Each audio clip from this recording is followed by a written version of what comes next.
What's up, everybody? You are back on the Other Side podcast with me, Mike G, and today I am honored to bring you the story of a true warrior. He has fought battles inside and out of the ring and has a story that hits harder than any punch. Whether it's inside the bare knuckle fighting championship or in life, he always comes out swinging. Ladies and gentlemen, it is my great pleasure to introduce you to the one and only Jay Action Jackson. What's up, buddy? What up? What's up, Mike? Welcome to the show. How are you?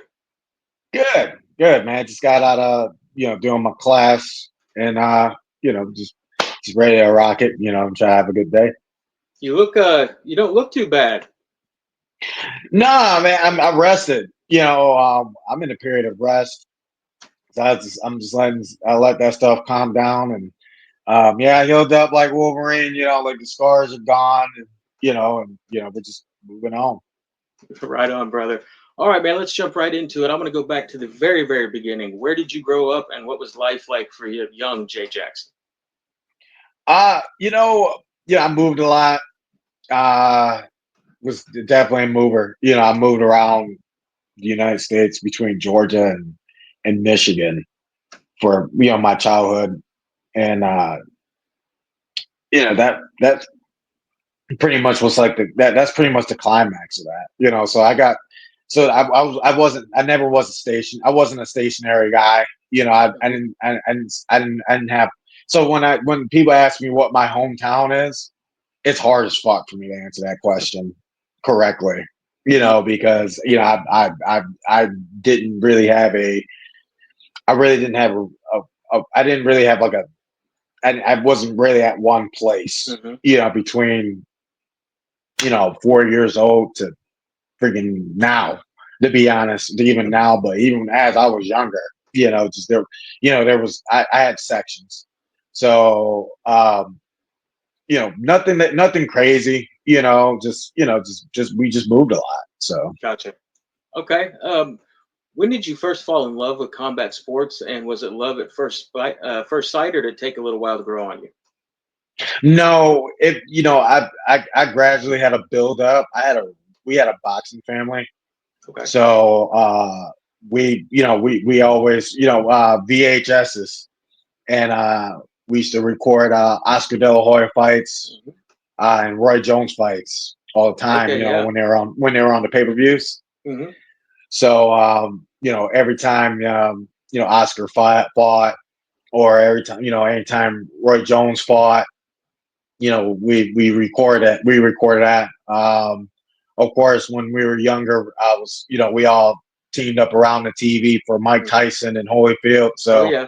I was part of that epidemic when he did that. So like fighting's always kind of been part of my life, boxing in particular. But then once I got younger and my mom got with my stepdad, that's when I got introduced to UFC and and then finally, Spike TV picked up UFC, and we were all glued up, for Forrest Griffin and Stephen Bonner. Oh And yeah. I was probably in high school around that time, and that's when we got introduced to like, the Chris's and the Silvas and all that good stuff, Hmm. Ultimate Fighters. And, while I was, kind of in that transition, I think that's kind of what opened up the door. Then plus I was also a pro wrestling fan. So there was Ken Shamrock, Oh yeah. Most Dangerous Man, and we had Steve Blackman, and they were known for being real mixed martial artists.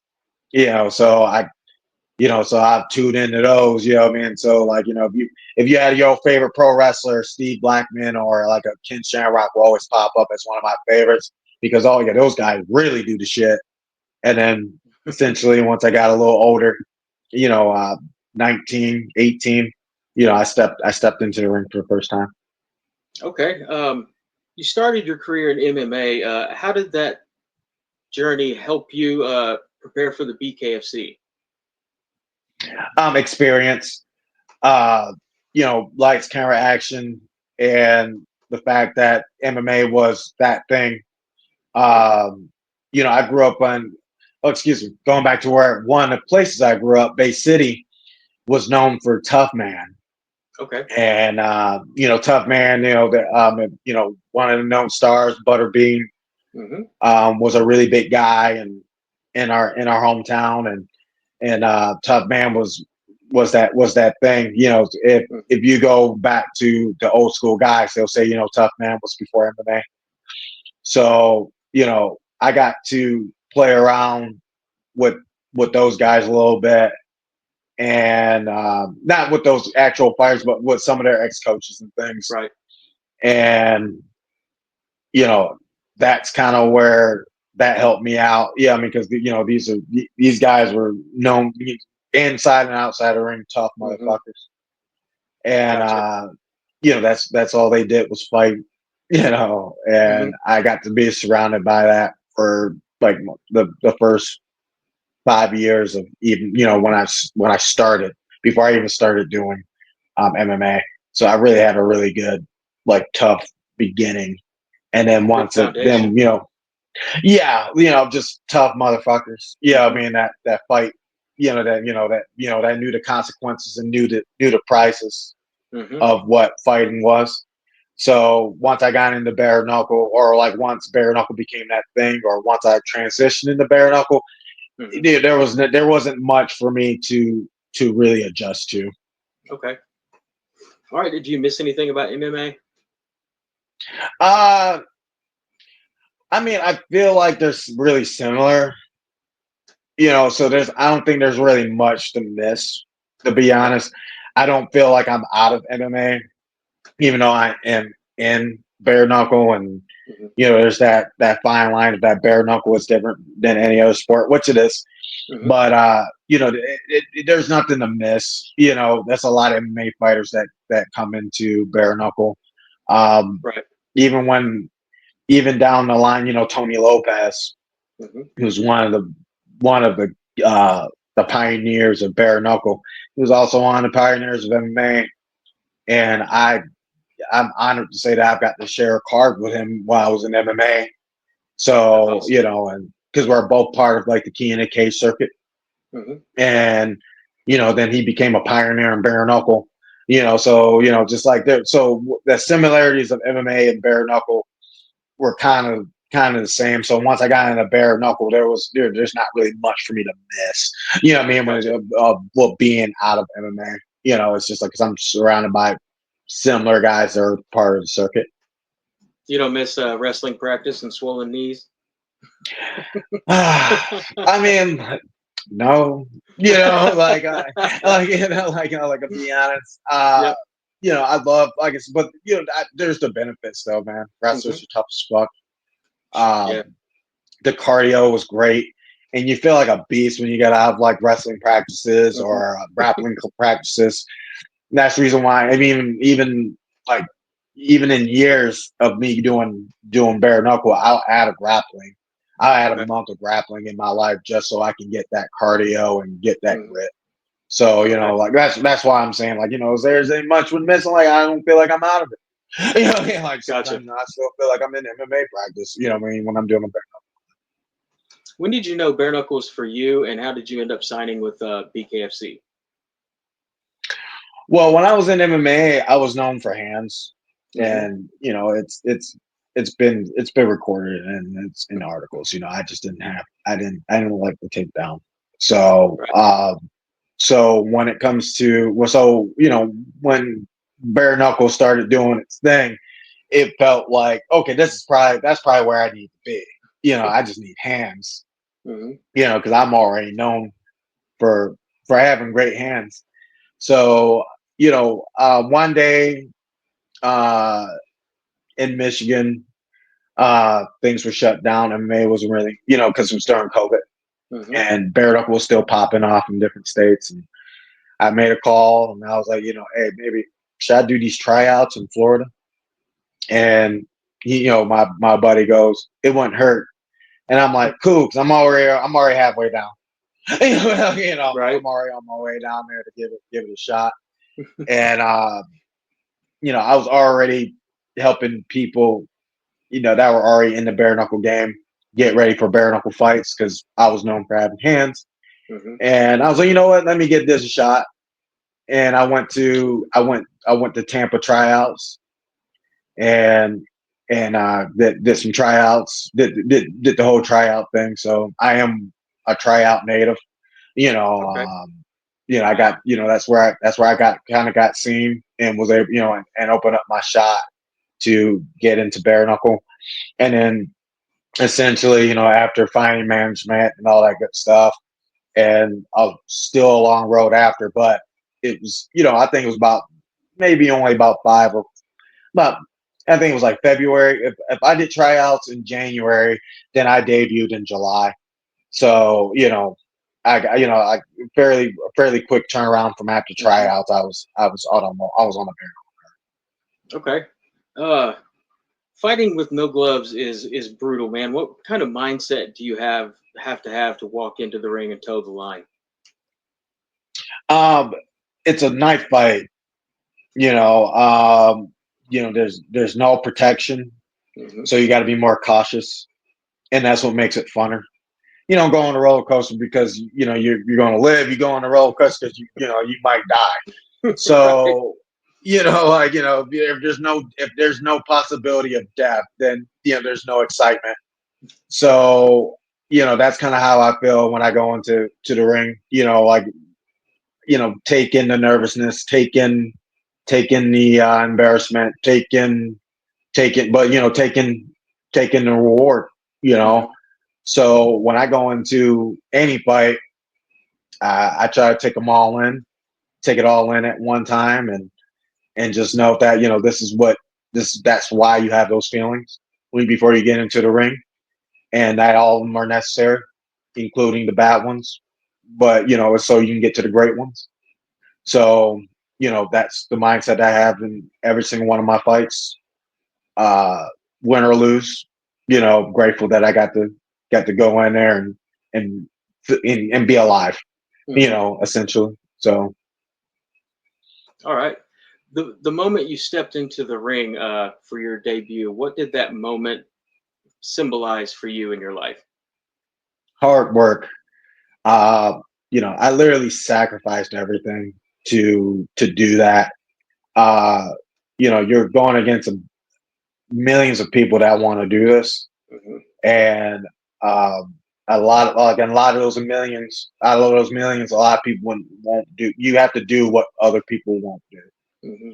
Uh, leaving your job, leaving your comfort zone, moving from to a different state that you never lived in before. There was just a lot of shit that Hmm. made that road very, very, very hard. But you overcome it. Um, so once I got in there, it was just like, all right, I got I got a second chance. I didn't have a great MMA career as a professional, but I got a second chance somehow, some way. A door opened and I got a second chance. So the second I got in that ring, that was what was on my mind to make it count. And Yeah, man. we, homie was a really, I had a really good dance partner, and Hmm. we blew prelims down, and was able to get the knockout. And now, as I've gone on, that was 2021.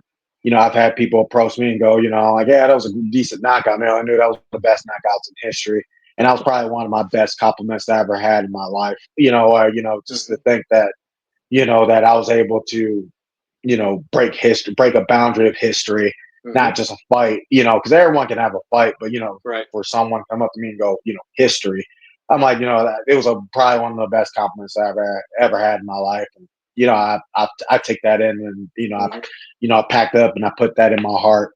When Yeah. I'm doing workouts and when I go back in the ring, every time I'm in the fight, hey man, we're trying to break history now. We're not Hmm. just trying to have a good fight. Dude, that's awesome. I wanted to talk about your debut some more against Damon Bell. What were your emotions walking to the ring that night? And talk to me a little bit about the fight and how it played out.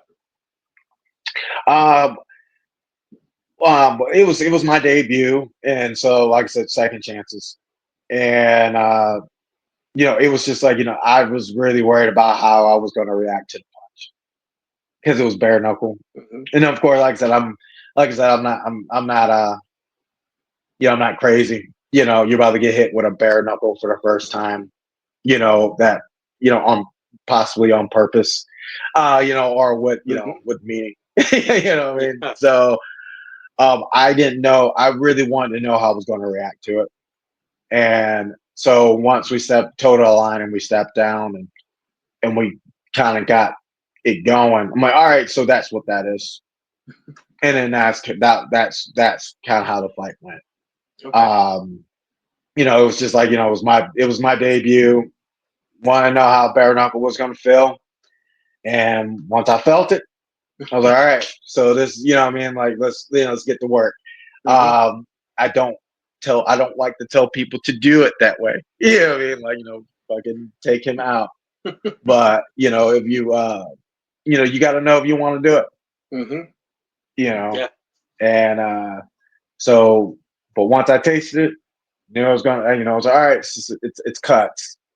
So once I found out, all right, so I got to worry about cuts. I don't have to, it's not, if it hits me, it's going at me. It's either you got to eat it, you got to take it, or you got to do something about it. But it's a feeling of cuts. You Mhm. know what I mean? And that's when I found out that it was more of a knife fight.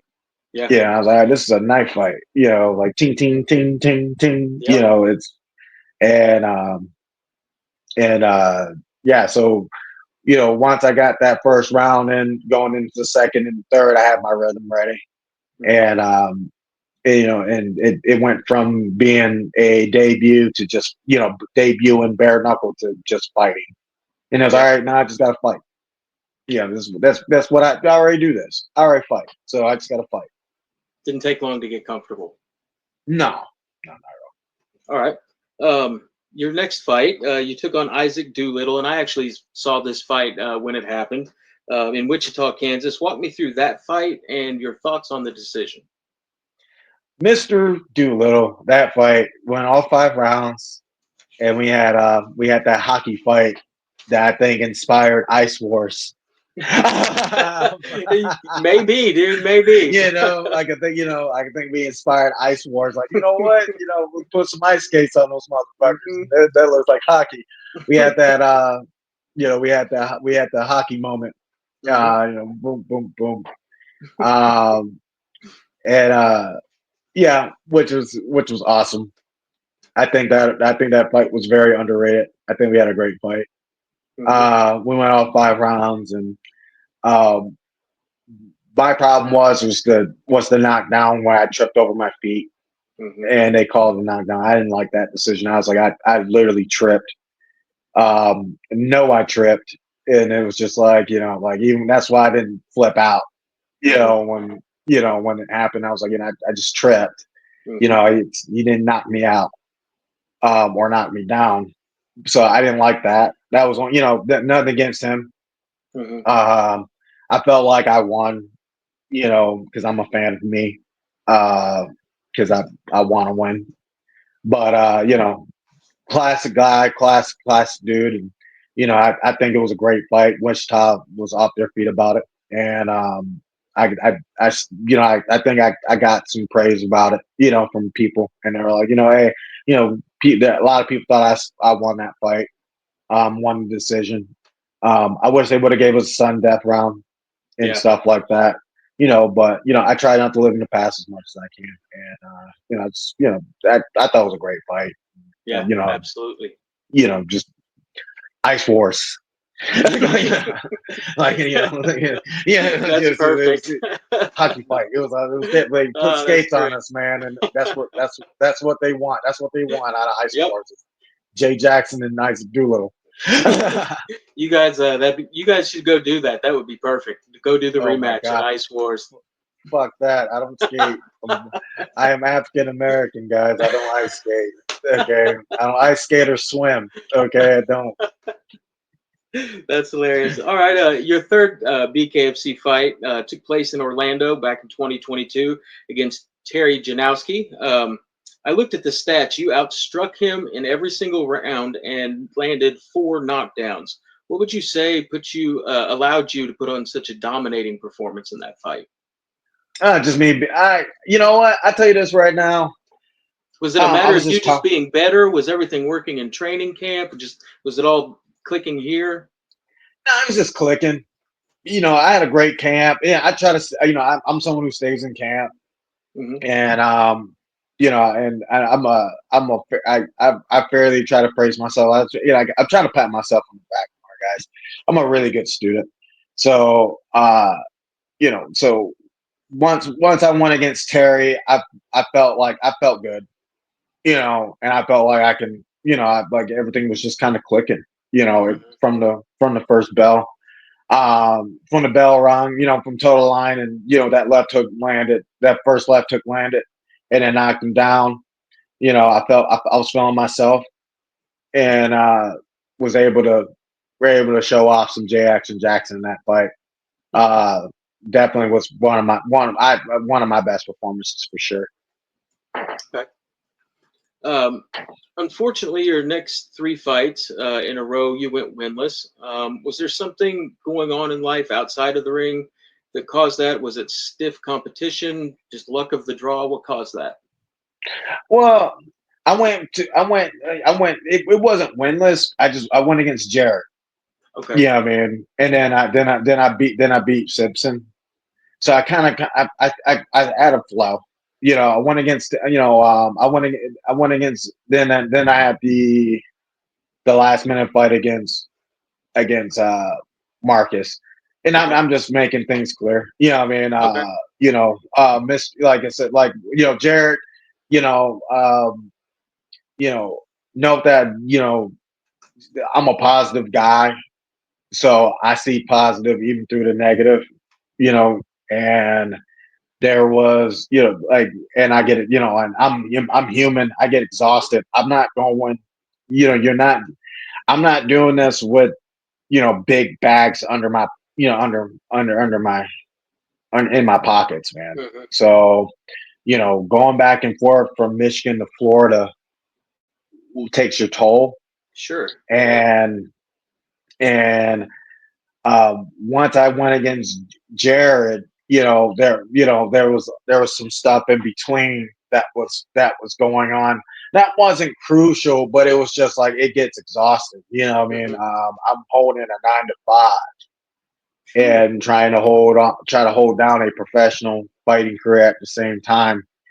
And you get to these situations where and like I said, and everyone else who's done it, this is not, this is not a fuck them to Hmm. people who do it, and this is not put me down that I couldn't do it because I was doing it. But at the Hmm. same time, though, it's a really funny juggle, Sure. you know, Sure. and you know, I'm not going to go on into to unionize the fight pay and all that shit, but you essentially do this because it's fun and Gotcha. you Yeah. love doing it, and you want to make this a living. You didn't, I didn't waste my time watching some of the best in the world because and wanting to be like them because I want to be struggling and broke the whole time. Right. I'm trying to make some money. Hmm. I want to be a full-time fighter. I want to do this. Yeah. I just want to do this. You know, so I say that's the big part. Because I don't have no crazy story to tell you because I don't do crazy shit. Right. Um, if if I can't afford to go to the gym, I got space and I just need these and I just need something to hit and I just need to work on my technique and work on what I need to work on. I will take dog shit and make it and make something out of it. Hmm. So I'm not someone who goes, oh, poor me, and I don't want to have this interview to be like, poor me, and go to my GoFundMe and support me. Right. I just deal with dog shit, and I gotta make fucking snowman out of it, and and they make my best out of it. And so one against Jared, I fell short, right? So you pick yourself back up. I got to deal with fans thinking that I'm garbage, and then I got to deal with media thinking that I'm garbage. Yeah, I mean, and they bring up everything from everything, to make you out to be Yep. garbage. And I'm like, I'm not garbage. It was just a bad night. So, so what I do, I take this dog shit and I fucking, I train harder. You tie ropes, you go to Rico, you wait. Yeah, I mean, because why? You're going against a million motherfuckers that want to do what you do. Mm-hmm. And then before you know it, I'm in there with Dave Simpson. And Dave Simpson, someone who's big, broady from, the South, he's got Mm-hmm. some experience and did some good stuff. I felt great against him, was able to beat him. And then before you know it, you fall into decisions. Yeah, I mean, like you either protect yourself or you wait. I mean, and I had to fight winner's high, and it was like, hey, well, Denver's coming up. Mm-hmm. And Denver at the time, this is Chad Mendez is on the card. This is Eddie Alvarez. This is fucking um, this is one of the biggest cards. This is Luke Rockhold. This is Mike Perry. And this fight's in 3 weeks. I mean, or whatever. And you just fought a monster. Mm-hmm. You know, and I mean, like I said, I don't want to give him too much praise, but I just fought a motherfucker, a bare knuckle fight, a week ago, Mm-hmm. and they want you to cut weight and go down to a different weight class that Ooh. you don't want to go down, but this is the biggest card of the year. Mm-hmm. And this next fighter has, he's a debuter, but he's got a fucking, he's fought Justin Gaethje, and he's fought everything. So Mm-hmm. it was definitely a fucked up decision for me to make, because I wanted to protect my career, but what I mean, but at the same time though, it's the biggest card of the year, Mm-hmm. and I ain't no bitch. So I'm not a bitch. So 2 weeks later, or a week, 2 weeks before the fight, contract signed, and I got to cut down to 75 again. So I got to cut 35. I got to cut 35, 40, Ooh. 40 pounds this month. I mean, I'm not saying all together, but That's a I got to go. kindergartner. I go down from, I had to go down to 85, and now I got to go down to another 10 to fight Shoot. a motherfucker. What I mean, do in a bare knuckle fight, and Mm. I and it was a great fight. It was a great round. And no excuses. Marcus is now that guy. But just from my side, it's just like I fought 3 weeks ago, Mm-hmm. and felt like, and and I had to take the opportunity.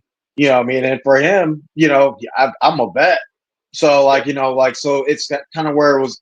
That's kind of where the line gets kind of get more even, because it's just Mm-hmm. like, well, I got what the hell he's got to do. I Mm-hmm. mean, but the odds were stacked against me, and I had to cut more weight. And I had to go to his hometown, and do more moving and more this and more of that. I mean, and but it's all because I wanted to give him a shot and prove that I ain't no bitch. I mean, like I don't really care. I mean, why? Because chaotic things are always going to happen. Right. And this is and I guess that's kind of where you have to. That's where you fight pride and Mm-hmm. all that bullshit. And, and that's kind of where my career has been at. Because I'm gonna do it. I want to do it. Mm-hmm. So, and All when right. you want to do, you do. Yeah. That's wild, man. What does the word redemption mean to you personally? Redemption. How I, would you define it? honestly, I'm still figuring it out. Okay. Still maturing guy. You know, so I I don't, like I said, like with the whole spill I just gave you. I don't. I try to fight pride as much as I can, and I try to fight. I really try to make sure that my redemption is exactly what it is. Uh, is redemption. Yeah, I mean, or like overcoming something, or or doing something that's going to define you to be wherever you want to be. The problem is though with me that I'm exactly what I want to be. You know, I yeah, I'm a fighter. I'm a known fighter, respected fighter. So there's not really, I don't really have much redemption in my notebook. Okay. That's why we like even like I think back in the day it was like Jay, will you do? Oh my bad. Will you do a like a bully seminar or something? And I'm like I can't. You know what I mean? Because I can't tell people. I don't want to tell. I don't want to guide people the wrong way against bullies. Uh, I'm someone who does look the other way on things all the time, and there's some things that you shouldn't look away on. And you gotta take it on. You gotta take it head on. Hmm. And I've taken a lot of things head on for what they are. So I just don't. But I also don't want. But I've also turned the other cheek on things, and I still will. You know what I mean? Hmm. Because that's who I am. So I guess like, so if there is a redemption thing that I try to tell people, or if there is a definition, just stay who you are. You know, no matter how much people will want to change you. Right. Don't sell your soul to things. Um, Right. even if it feels like you're selling your soul to things, if it's you, stay who you are. Yeah, I Hmm. mean, and then redemption will come for you. So Yeah. Absolutely. What separates Jay Action Jackson from every other fighter on the BKFC roster? I'm not a fucking maniac. Like, I'm not fucking crazy, man. I'm like, I'm just like, I'm not. Crazy I mean, people like, don't know they're crazy, man. right. I'm not a maniac, man. I promise, I'm not. Uh, I'm a fucking dork, and I know everyone's like, "Oh, I'm a dork too," whatever. And I'm like, no, I'm not crazy at all. Like, even before the fight, I'm not crazy. I don't have this. And this is from guys, this is from girls. I mean, it's very intimidating to people because I'm like, dude, you have this on switch to want to kill people, and I'm like, no, like I don't want to kill people. I want to win. You know what I mean? Like I do want to win, uh, and I understand the concept of what I'm doing. I got to hit you as hard as I can and knock you down and stop you from hitting me back. But I'm just not crazy, and I love my dog. I got Yeah. a dog. I love him. I love my mom. I love my dad. I'm cool with it, and I'm just cool with not being a maniac. Hmm. You know, uh, I got smacked in the face in front of fucking a bunch of people and smiled about it. And it's not because I'm crazy. It's the fact that you know I get to hit him tomorrow. Yeah, and Hmm. I was a little upset. I just don't. I don't want to be like, okay, so that's where my maniac comes in. Like, oh, Jay, you just let motherfuckers smack you. No, but when you have so many MMA practices and shit, and you get hit in the face as regularly as I do, it's not uncommon. It's not an uncommon feeling for me to get hit in the face. And then even in my like, because I've also had jobs where like I've worked with people who are mentally out of their minds. I mean, are just not physically there. Hmm. And they've gotten physical with me. It's not an uncommon thing for someone to touch me. And then, or me and a bouncer, what I mean? It's just Hmm. like, motherfuckers being mad or being, so it's just like things just, so like, I guess that's like my way of, I guess like, here go me, that's probably not my way of saying that. That's how I have became a little bit of a maniac. Cause I'm like, okay, so you're just calm during chaos. But no, I'm just not crazy. I don't want to kill people. I understand when I'm in the fight game for, I'm a proud fighter. I love doing this. Hmm. So, I don't have this thing where I need I don't have like a kill switch.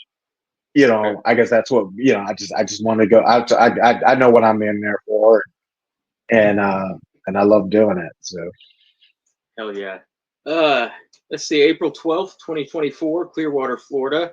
You take on, man, I'm going to try to say this right. Idris Wasi? Adris Awasi, yeah, I Oh, know, right? close. Walk me Adris through that. Awasi, Okay. Walk me through that fight and how good it felt to be back in the win column. man, Adris was cool, and we did our fight, and it was great. And, I think between that fight, there was a long wait for me. So I was feeling to get back in there. There was some, like I'm just ready to fight. And Yeah. Drees, up and down in weight class, and 205. He come down to 85. I think he might have fought at 85 before. I try not to have too much of a face before I go into the ring. But he did some things. He was also a vet. We're both journeymen in MMA. So it was great to step in there and have a show with him, and we got blood on people and shit. So Hell yeah. it was one of those type of fights. I really got to display I could display my left hook in there, and yeah, me and Drees banged it down in Clearwater that day, and close to Bangalicious. It wasn't all the way, but we were close, and it was a great fight. Hats off to him. All right. Now, your most recent fight, what, 2 weeks ago, maybe, came against Jomi Escoboza. How did that fight play out, and what, if anything, did you learn from it? All right, I was, so going in that fight 2-1. I was like 2-0. I was on a streak, and not really much to learn from it. There's a question mark there. I Okay. wish that I would have got my fourth and fifth round. Um, I haven't watched it yet because I'm chilling right now, Mhm. and but yeah, there wasn't much to learn from it for me yet. Just the fact that you know I really wish I would have got my fourth and fifth round. Yeah. This is nothing against Joe Mean. It's not against the sport. It's not against BKFC um, or nothing. I just wish I would have got my fourth and fifth round. I was ready for it, and just it was just one of those fights. Once again, it was just a night that didn't go my way. Uh, you know, Shots out for them for protecting me and all that good stuff. And you know, just tough guy. Former BYB champion, Hmm. contender for the belt, probably like twice or like one time or whatnot. And you know, like I said, like one thing that I did learn was that I need a break. And I need to, and if I do have a prideful problem, is that the fact that if when those opportunities come, winning streak or not, I need to calm down and not just, and really take things in perspective that this is my professional career. Hmm. And, you know, yeah, 2 months out, whatever, had some time out, but I just fought, I just fought, signed a contract 2 days after my fight. Uh, you know, Next time, try to take, not think about a fight after my fight, after something, take a month off, let things heal. Yeah. No excuses. I did my thing. I just wish I would have got my, fourth and fifth round. Hmm. One thing that people forget about a fight that is still sport. Yeah. And I mean, like, yeah, maybe, I don't know exactly how it turned out. I haven't watched it yet for mental clarity, but it's just like, there's 5 rounds. There's, people in sports, people come back in sports all the time, you Hmm. know, but you never know, it's one of those sports that they'll cut it. What I mean, they Yeah. can cut it whenever they want. And that's one thing that sucks about me about that fight right now. It's just like there's still a question mark there for me, and I'm like, you know what? If what happens if I would have did grab my fourth, fifth round? You know what I mean? So I'm thinking about it, of course, because I'm the one who's in the ring, Hmm. but definitely, definitely going to reflect on things and keep on editing things, and enjoy some rest, and and just try to get back to it, whenever I can. Love, because I love it. So, Gotcha. Looking forward to the next chapter of your career, who or what do you want to do next? nothing. I mean, like, I'm not trying to think about it. Gotcha. And I say, and this is not against you, and it's not against your viewers or anything, but it's just, Sure. you know, I got my dog Duke. I'm a dog dad, Dog wash and dad. I love it.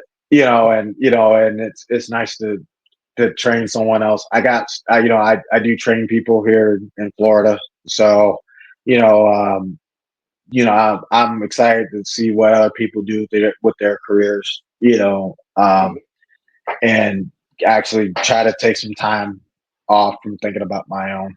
My last 6 months were just a lot of fucking traveling, man. Like, I went from Florida, I went to Georgia, I went to Puerto Rico, and then I'm in Albuquerque, New Mexico, and then I go and do seminars in Hawaii, and then I'm back in Florida. That was 6 months of a lot of that stuff, and finally after that fight, there was a sense of relief, where it's just like, all right, I don't really have to be stressed out about being J Action Jackson, Right. so um,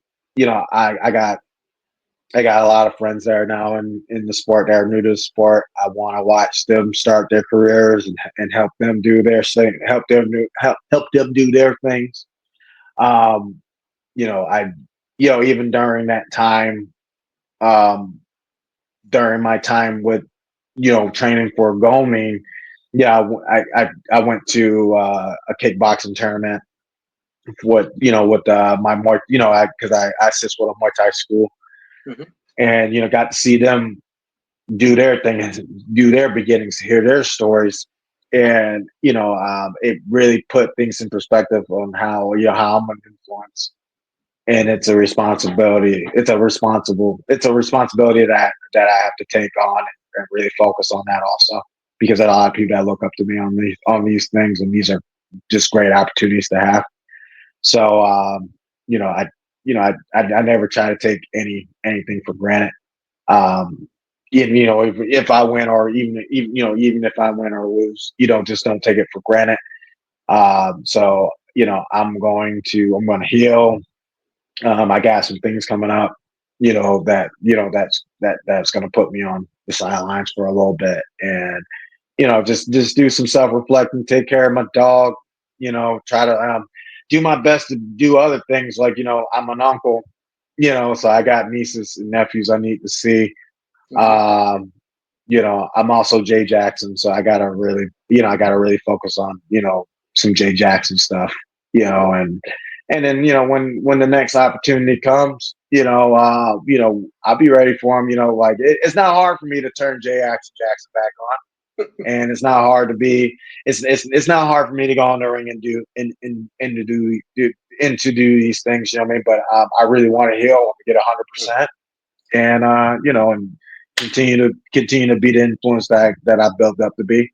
But for me to make that influence better, I got to make sure that Jay Jackson's okay. So I'm just doing everything I can to rehab Jay Jackson a little bit. That's good, man. Glad to hear it.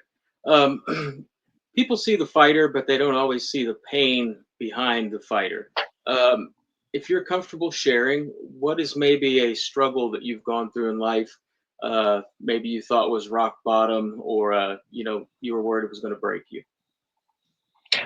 Um, you know, when it comes to things breaking me, I've gone through, like, it's a nice little algorithm with me with my life right now. Um, Unfortunately, and it's very unfortunate, you know, uh, you know, people are dying on me on a regular basis now, uh, which sucks. Uh, like, you know, for me to be the age that I'm at, and to think that, like, you know, four out of your best friends have passed away, you know, from whatever circumstances they were, uh, you know, it sucks, you know, like real talk. And it just becomes kind of a rhythm in my life. So I just try to work around it. Or unfortunately, it's that the expectation of it happening, like, you know, Mm-hmm. so now it's just kind of part of my, you know, I guess training camp. You know, what I mean, it's just like, you know, hey, just remember, you know, people, you know, people are people are kind of passing away on Yeah. you.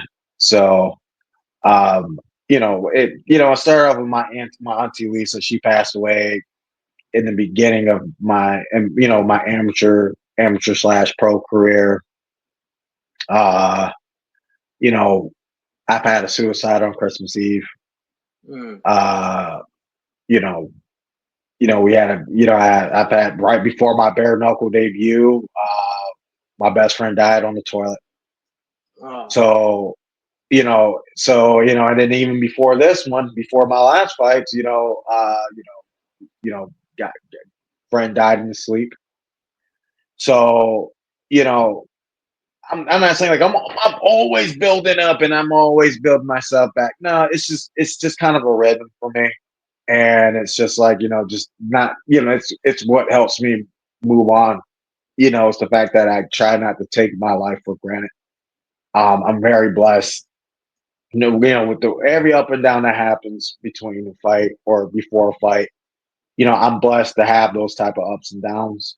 And, you know, I'm blessed with the life that I do have, you know, professional fighter, training people, uh, talking to you, you know what I mean, about my story. You know what I mean? Like, it's like, you know, even when I break it down, like even just breaking down the last 6 months, that I broke down the last 6 months with people and I'm like, you know, holy shit. Yeah, I mean, I've done a lot of dope ass shit.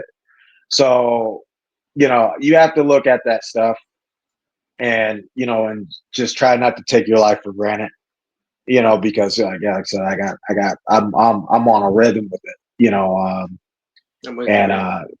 my you know, like, you know, my dad put it in the best way for me, and he probably doesn't even know it. It's just we'll sit down and we drive and we'll talk, and he's just like, you know what I mean, he explain what he's going through.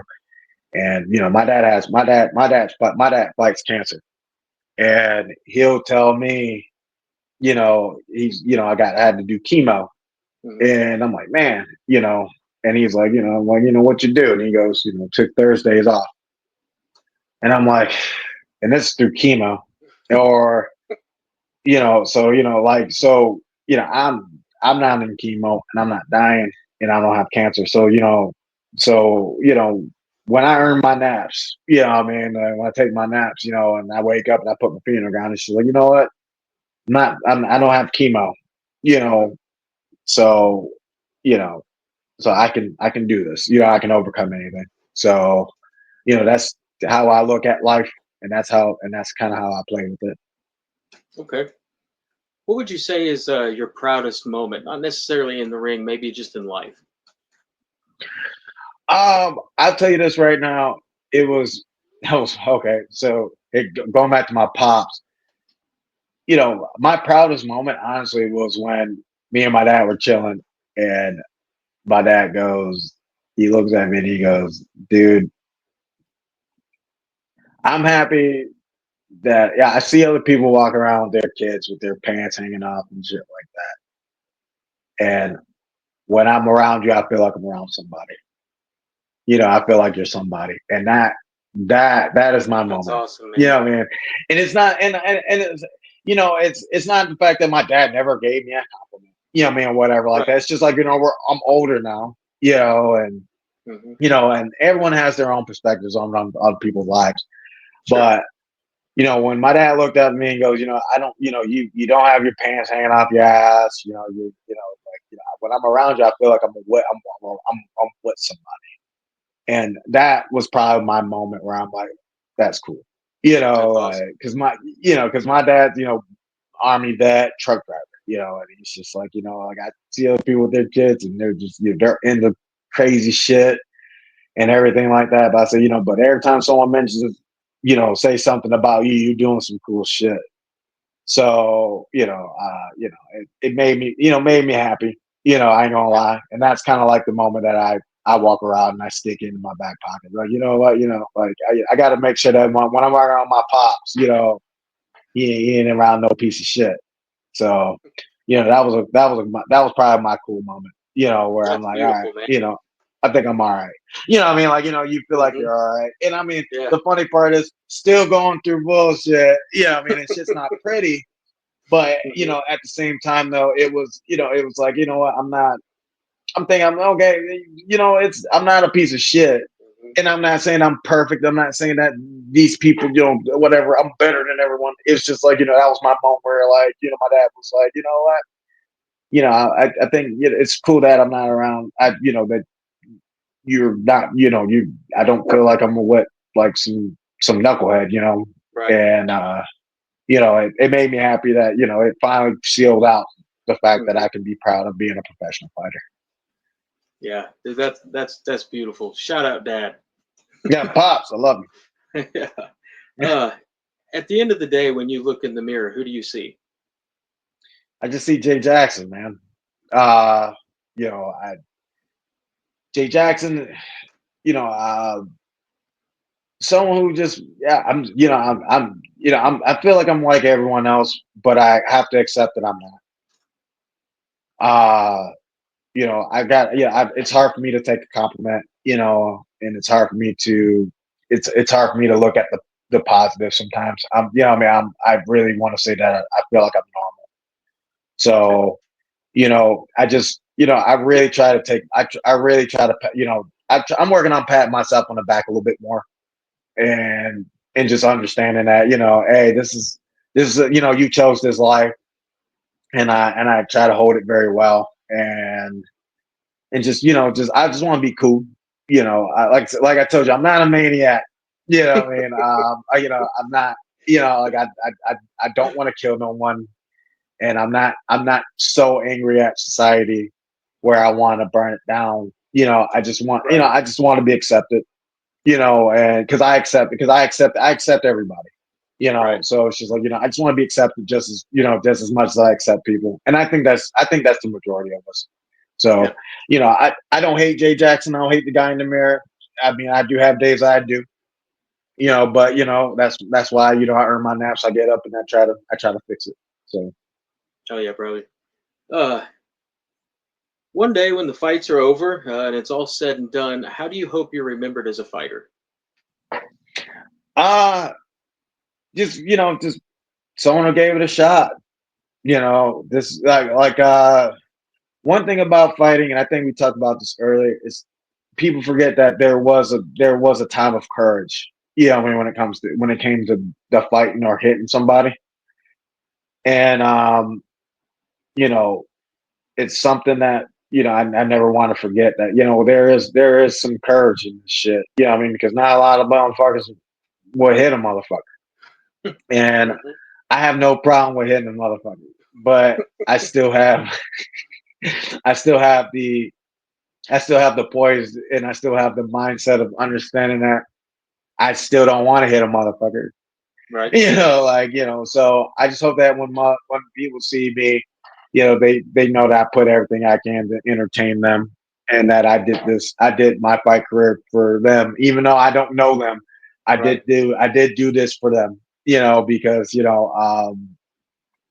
my blood, sweat, and tears. You can have those. What I mean? But you can't have my heart. Mhm. I Yeah. mean? I need that for the fight. You can have all the blood. You can have my tears, man. Like, you can have my pain. You just can't have my heart, because I need Hmm. that for the fight. So I hope that that's how I'm remembered, that I put it all in the ring for you guys, and that I genuinely showed that I enjoyed doing what I was doing. All right. Yeah. So Who that's would you? that's I'm sorry, man. yeah, right. Who would you put on your personal Mount Rushmore of fighting? Any fighters, any era in their prime, the top four combat sports athletes ever. Number one, Anderson Silva, because Yeah. that's my guy. Yeah. Anderson Silva, because back in the day it was GSP versus Anderson Silva in my gym, and I'm like Anderson Silva. I was there. I was that guy. I still wear his tank top. Hmm. Number two, Roy Jones Jr. You There we know, go. best in the '90s. Hmm. I love him. Um, I'm going to go. I'm gonna go WXC, and I'm gonna go with Benson Henderson and Anthony Pettis. Okay. Oh yeah. Those two. Uh, I wish I had more room, so I'm gonna put those four. I think they're very underrated these days, just because we're getting older and there's just a Hmm. lot of things that have been developing. But Anthony Pettis got on the Wheaties box, you Hmm. know, Yep. and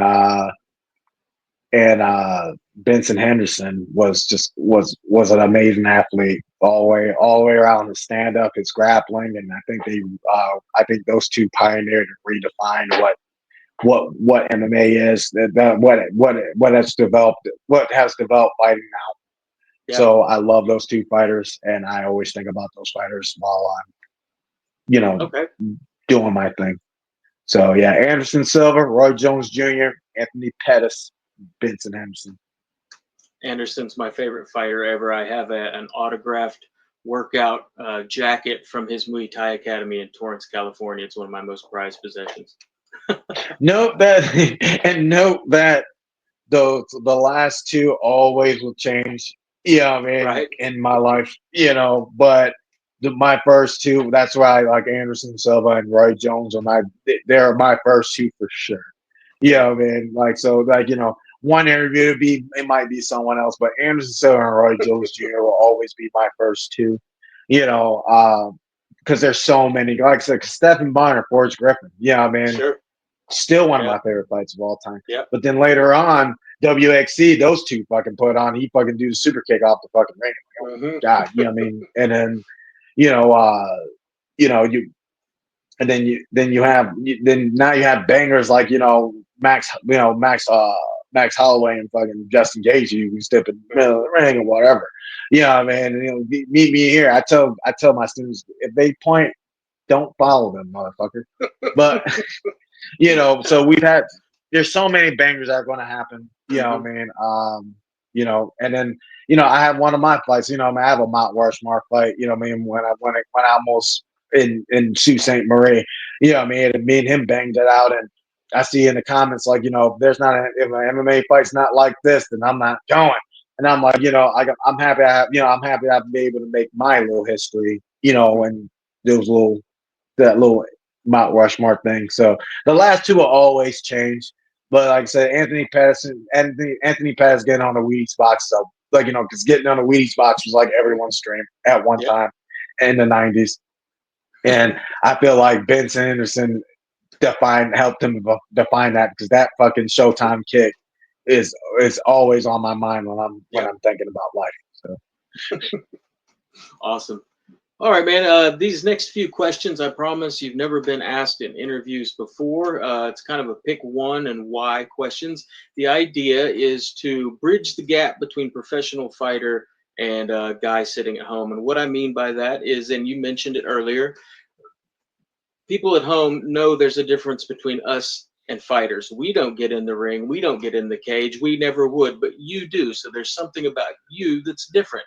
So I'm going to ask these questions to hopefully make you more relatable to regular people sitting at home. You ready? run, yeah, What do you like better, pulled pork or brisket? brisket. There we go. You like Yeah, some burnt man, ends? put some macaroni and cheese on that bitch. What? There we go. There's, I mean, like like there's this restaurant in Michigan called Blue Tractor, and they introduced me to brisket. They get brisket sandwich. They put macaroni and cheese on that Yep. bitch. So every time I hear brisket, I'm like, "What's the macaroni and cheese on that bitch?" You know what I mean? Like, badass Oh, fucking yeah. brisket macaroni and cheese sandwich. So brisket all day, baby. All right. If you're ever in Fayetteville, Arkansas, give me a shout. I spend my time at my real job when I'm not doing this. making barbecue in a 23-time world championship winning barbecue restaurant. Hit me up. I Let's got you. fucking go, bro. I got you Oh, on the house. let's go. There All you right. go. Next question. Both in their prime, who wins, Muhammad Ali or Mike Tyson? God damn it. Uh both in their prime. You know, Mike Tyson was very vicious, Mhm. but you know, I'm gonna go with Muhammad because I believe I believe the biggest factor about Mike Tyson was fear, Mhm. and I think that Muhammad Ali had confidence. You know, and he was durable as fuck. Yeah, I mean, he went against Joe Frazier. Yeah, I mean, and you know, and George Foreman, and those fights were definitely crazy. You know, Mhm. crazy prime heavyweight guys, hard hitters. Yeah. But uh, Muhammad Ali had a jab, and I believe that was Mike Tyson's kryptonite. Mhm. Was a you know so what a fighter with a good jab. But no, no offense, Mike Tyson's one of my favorite fighters in Mhm. the world. I still shit from him. You know, the Tickaboo is amazing. You know, it's a great template piece that a lot of fighters use or should use. And you know, and I feel like Mike Tyson had a lot of triumph and stuff like that that he needed, yeah, that he worked through, and he turned that shit into demonic, some demonic shit. But Mhm. I think Muhammad Ali had a lot of confidence. I think feel like he was really smooth, and I think he had a beautiful jab, and I think that was Mhm. Mike Tyson's kryptonite. I So agree. you know, I will go with I will go with and another team too. The times, you know, what I Mhm. mean, the times are crazy. Yeah, I mean, people were fighting a lot of boxers back then at the same time. You know, at that time of Ali's time, Mhm. were fighting to eat. Yeah. You know, um, and I think that in Mike Tyson's time, people were fighting for glory. So I Mhm. think the times were also different. You know, what I mean, Yeah. like way different. So I'll give it to Ali. All right. What's the best Rocky movie? Uh I'm gonna go with Balboa, Rocky Okay. Balboa. I love that movie so much. Uh I love one. Don't get me wrong, Mhm. and no one likes what 5, Rocky 5. No one likes it. Tommy Morrison. But yeah, the Tommy one. Mhm. Yeah, I mean, and I didn't like it either, but I watch it. You know what I mean? So, but I do love Balboa. Uh, I thought it was, especially what we're going through now. Yeah, I mean, like it's almost Mhm. like I think they're trying to make the Rocky Balboa movie when they did Mike Tyson versus Jake Paul. I think they were trying to, but I love that movie. I love the speeches. I love I love I love the story. You know, Mhm. of that one. You know, and plus it was kind of in my era Mhm. before I started fighting. You know, what I mean, or when I was thinking about fighting. You know, that's my honest era of like Mhm. high school or Okay. my growing era. You know, I wasn't alive for the first Rocky movie. You know, or the first fucking four. You know, but Gotcha. I do love Rocky one. I do love Rocky two, running up mountains. Now I don't get and the funny part is done all that shit now. You know, I've been in my backyard slinging axes and running in the cold and running with my Converse sneakers. You been chasing And then one chickens? uh I've been around some chickens, There we you go. know what I mean, and I eat chicken, Yeah. but but I ain't chasing Close no enough. fucking chickens. I ain't chasing no fucking chickens. Yeah, I mean, but but I did the axe thing. So like they're very inspirational. But Mhm. I did like the Rocky Balboa movie. Okay. What's your favorite animal at the zoo? Elephants. Elephants. Okay. Yeah, Hell yeah, man. elephants, man. Elephants, dude. I got to hang out with elephants before, How do you so hang out with yeah. elephants? Well, I went to Thailand in like Okay. I was 2013 or like, where do I something. go? Yeah, yeah. Go to Chiang Mai, Thailand, and go to the Dumbo Spa, and you will feed them, and you will play in the mud with them, and all that good What's shit. that like, man? Fucking awesome. Like real shit. like fucking Hell dope as yeah. fuck. Exactly how it sounds. Yeah, like it was super cool. So like I got to interact with elephants, and Wow. yeah, I got to feed them. I got kissed by one and shit. I got bullied by a baby elephant because I think his mama was hitting on me or whatever. And he was like, "Oh, back up." I And already I got was it. like, I'm looking at homie. I'm like, "Hey, back up! I'm about to punch an elephant. Dude, keep sizing me up."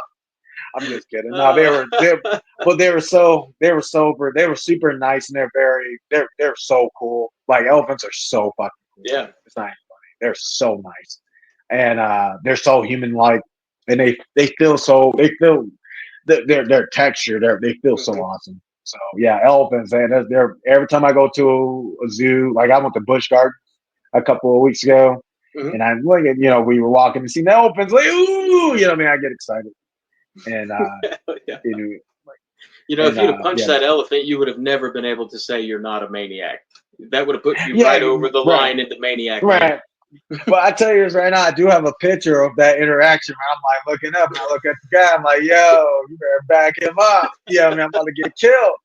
I was about to fight an elephant. He's pushing on me, man. Elephants It don't know was how to so defend jujitsu. they don't know how to defend these hands. I'm just kidding. No, no, it was super. Like it was so they're just really unique and they're Hmm. and note that the elephant calm down and all that good stuff. Right Yeah. on. Yeah, All right. it was super. It was super. Tupac or Biggie? Oh man, this is where I'm going to get in trouble. I'm not a hip hopper. At I'm all? not. I'm not like not at all. But I'm not into it as hard as others. Gotcha. Um, so I'm not going to put on record of anything just because like I'm not a hip hopper. And I mean the funny part is like if once you do dig into me and you get to know me, you go, oh yeah, Jay doesn't know shit. I remember one of my answers like who like it was like who's your favorite hip hop artist, and I screamed Hootie with my, Darius Hootie in the Rucker? girlfriend, Darius Rucker. Like yeah, so like the ongoing joke in the gym for like forever was Jay, who's your favorite rapper? And it would be Hootie, like Hootie. Hootie, That's awesome. like so because like I'm not a, cause like That's great, man. like yeah, so like, I'm not a hip hopper. I respect the art. They both got killed and it sucks. I don't like murder, Right. but yeah, but I don't have an answer. All right. What do you prefer, talk or text? Talking, Okay. talking, texting gets misunderstood all the time, and I think Yeah. texting was supposed to be short messages, not a whole fucking For responses, not conversations. yeah. Yep. Like All right. quick answers of beeping. It was beeper. I mean, Mm-hmm. texting was supposed to help with beeping, not Mm-hmm. conversating. And now we conversate through texting, and I can't Yeah, stand me either, man. All right. Again, both in their prime. Who wins, Anderson Silva or George St. Pierre? it. Oh, Anderson Silva all fucking day, guys. Team Silva all day, bitches. Fuck everybody on that. Oh, still to this day, bro. Till this day, I Hell don't give yeah. a fuck, dude. Anderson Silva. Oh Right man, that on. debate was hard, bro. Oh, till this day, bro. Anderson Silva. Hell yeah. All right. When you're in training camp, do you have any sort of strange superstitions? Hmm. What do you mean? I've You know talked one to guys superstition. that say they don't. I've talked to MMA fighters that say they don't wash their Oh, cup during the whole training camp, or guys who won't untie their wrestling shoes for a training camp. Do you have any sort of weird habits like that? nah. You know what? I do have the shit thing. Yeah, I mean, like taking a shit before you Okay. go in the ring. And I like real shit. You know what I mean? Like, if you going back to the Rocky movies like Creed, you know what I mean? Like he's about to lose, he's losing. He's like, I gotta take a shit. Yeah. So like, uh, like real shit. So like, superstitions though. The funny part is like I broke a lot of those too. Like blue, like you have the blue and red corner thing. Hmm. You know what I mean? And I've lost and I've won blue and red. So I don't care about that anymore. I used to have that superstition for a while, like, oh my god, I have to be red corner to win, or I have to be blue corner to win. I really don't give a shit, Gotcha. like because I've won and lost both. I cup wise, I just gotta have my cup mouthpiece. I need to have my mouthpiece. I don't, I think my one would be the shit, just to make sure you take a shit before you get it right. All right. Since we're on the subject, in your bathroom at home, the toilet paper, does it feed over the front of the roll towards you or behind the roll? It's not on the roll, bro. We're dudes, Sit, so it just sit sits it on around. the side. It's somewhere. It's somewhere. It's somewhere. It's not even on the roll. Fuck that. We're on a roll. We just, like I said, where it at? There it is. There it is. Right there. Oh shit! Like, Oh, that's awesome, man. so yeah, we're dudes, dude. Like, yeah, it's not on the roll, bro. Like, That's great. All right. Does pineapple belong on pizza? no, Hell no. negative. No, no, No. All right. no. Am I more likely to see you drinking coffee or an energy drink? Ooh, wait. Energy drink. Can you see this? Can you see this right here? Got this bucket Yes, I out. do. Yeah. Hey, Oh there we go. Yep. yeah, there we All right. go. That's what I'm talking about. Mine's is gone. But no, I you'll like see the me. blood rasp. You know what? I'm enjoying the LFG. I enjoy it. Oh, there it is. I totally enjoy my LFG. You definitely see me with an energy drink. But I drink coffee though. Like I mean, also on the side, I got my Dunkin'. But Right on. but I also but I do mix it. I mix my pet ties with it. Yeah, man, because I'm in recovery mode. So I Right. got the collagen pet ties. I mix in with my coffee or with my McFlurries and shit. Because I'm not really dieting that hard. But you'll get like I said, you'll definitely catch me with an energy drink. I love my energy drinks. Hell yeah. All right. It's Saturday, game day. Who are you rooting harder for, the Gators or the Bulldogs? Probably the Bulldogs because Georgia. There we go. I'm a Georgia heart. I'm a Georgia guy. No, and the funny part is when it comes to like Florida sports fans, something about Florida, they don't really care. There's Like so they're really many of them. chill. Well, they're so chill. And I tell you this right now, there's no one from Florida that's from Florida. So like if you come Right. down here, you everyone's from New York or from Wisconsin or from a different state. So we're such a mixing pot in Hmm. Florida. So like, they're just they're generally there just to watch the game. Like, like if Right. you go to Cleveland, because I used to live in Cleveland, you go to Cleveland, you're from Michigan, you're banned out that motherfucker. Florida doesn't have that vibe. So Right. like, so if you come down here and you're like, oh yeah, Florida, Bulldogs versus Gators, and you'd be like, oh, Bulldogs, like, yeah, I'll get it. They'd be like, yeah, we get it. You know what I mean? Yeah, me too. You know what I mean? Like, like you don't really run into too many Floridians that are Right. like Gators all day. Like they're like they're there to watch the game. Right. It's an experience. Yeah, it's experience for Floridians when it comes to sports. All right. This next question, you're going to have an opportunity to think like a maniac. You're going to commit a bank robbery, and you need to take Right. two people with you, a gunman Two. and a getaway driver. Who are you Right. taking? All right. Gunman. Mm. Probably Darren Cruikshank from Okay. Yep. because he knows how to use a gun. And because we're both Michigan natives, Hmm. so I'll probably be my gunman, and then driver said, "I'm not driving for shit. I'm the worst driver in the world." But I need someone. I need someone who's good.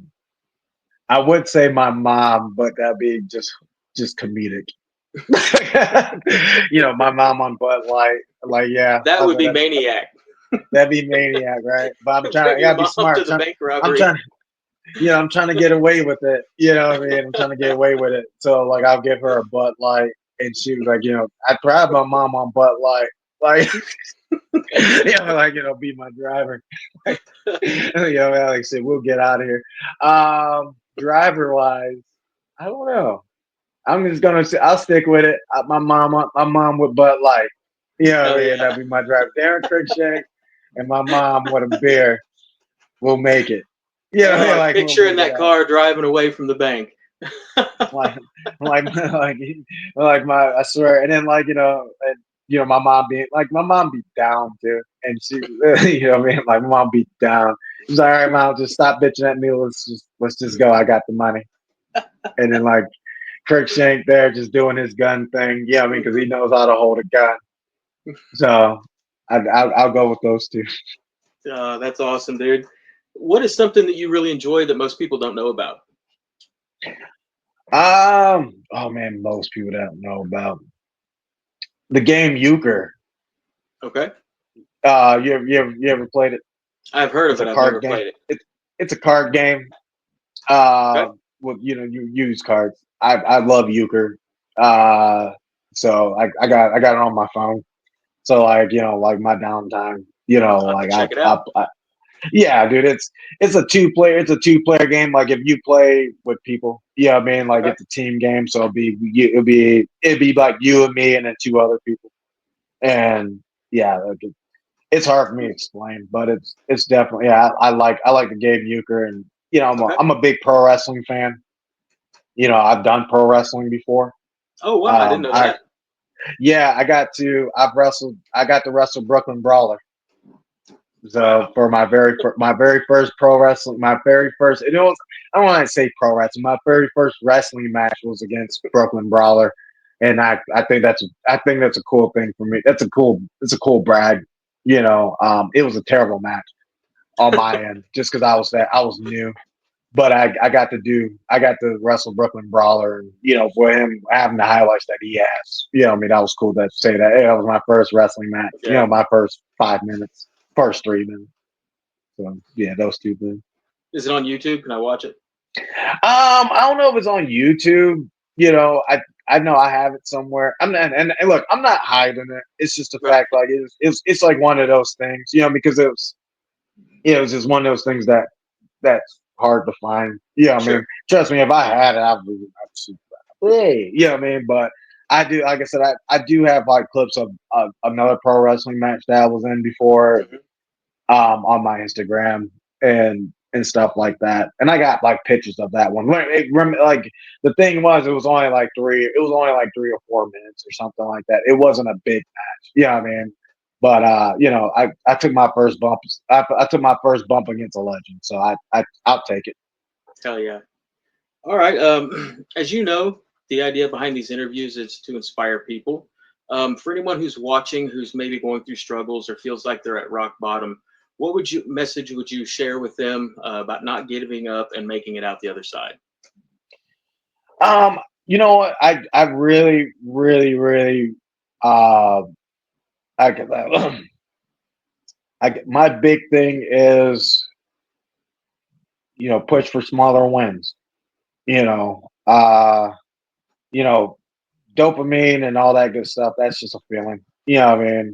And you only got 24 hours out of the day, so I try to push people not to rush it. You know what I mean? And push for smaller wins. Notebook, man. I notebook a lot, and right. Like I notebook a lot. So push for smaller wins. Chip it. You know, Hmm. I do something called rage clean before my fights. So I will literally clean everything around me. My car, my room, and stuff like that. Because you need.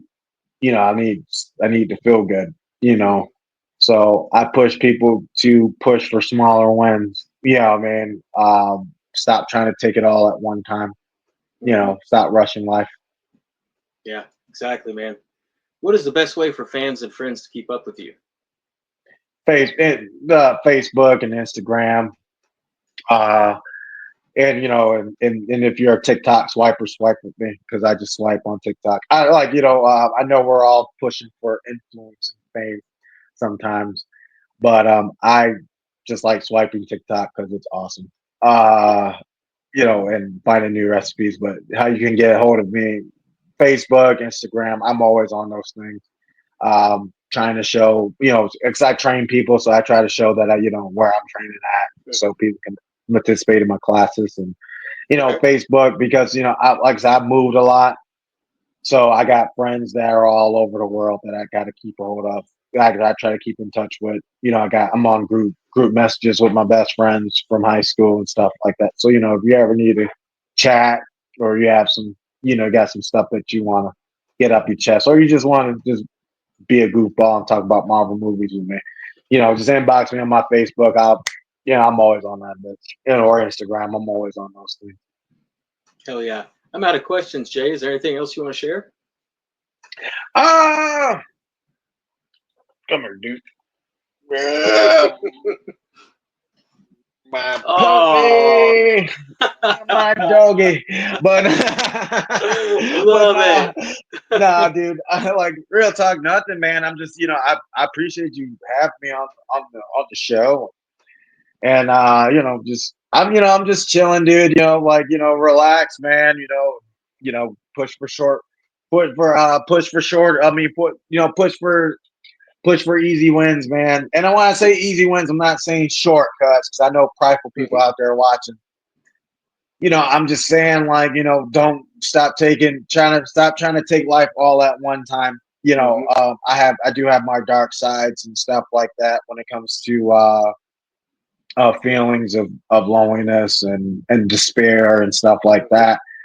But I just think it's sometimes we all just try to take life all at one time. Uh, Even me, me breaking down the last 6 months helps me, Mhm. because I got to remind myself that I made a lot of moves, what I mean? And I should be proud of those things, what I Mhm. mean? Because they're all positive things, a lot of people don't get to do that type of stuff, what I mean? And I got Yep. to take that blessing in, what I mean? So, that's me just letting you guys know that and I just want people to to do that. Yeah, I mean, like, take your wins, man. Yeah, Mhm. man. If you find your car keys, take it. Yeah, I mean, if you clean your room, take it. I mean, if you had a good sparring session, you got a good workout, and it doesn't have to be 1,000 pounds. You know what I mean? But if you Mhm. got 2 more pounds heavier than you did the other day, take it. You know what I mean? Accept those small wins. You know what I mean? And they add up. So Mhm. at one time I had no bare knuckle fights. Now I've had 9. I'm five Mhm. and four. My you know I can go by and I can live off the fact that I lost my last one, but in reality, I went 2-1 in my last 3 fights in bare knuckle fights. Mhm. Take it. I mean, Yep. accept it, like it. I mean, and then do what you need to do with that positive feeling, and put that positive light into other things, like cleaning your room, take care of your dog, take care of your kids, overcoming the things in your past, take that, because it's all energy. So, Mhm. Jay, thank you very much for coming on the show today, man. It was truly an honor to talk to you. Mike, same dude. Thank you for having me, dog. Yes, sir. I've talked to you so much at this point. I feel like we're friends. I hope you feel the same way. I'm going to go ahead Mike, and we upload are this. friends. Hell yeah, We man. are friends, Mike. Mike, we are friends. Okay, like, real talk. Yes, I sir. want you to know that, I like, in believe you. your heart, deep down, Mike, we're friends, bro. Yeah, I mean, like I said, Yes, sir. I respect you. I was excited about coming on the show. I like what you're doing, and Thank you. I want, I really want try to put on a good show for you. So, Mike, we're friends. And I Yes, love you, sir. dude. Forever. If you need anything, let me know. Thank you very much. Love you too. I will get this uploaded to YouTube. I'll send you the first copy. If you want to watch it, if for any reason you don't like it, let me know. I'll take it down immediately. Sweet. All right. Let All me right. know, dog. Appreciate it. Have a great rest of your day, Jay. Hey, man, take it easy. Bye-bye. Peace.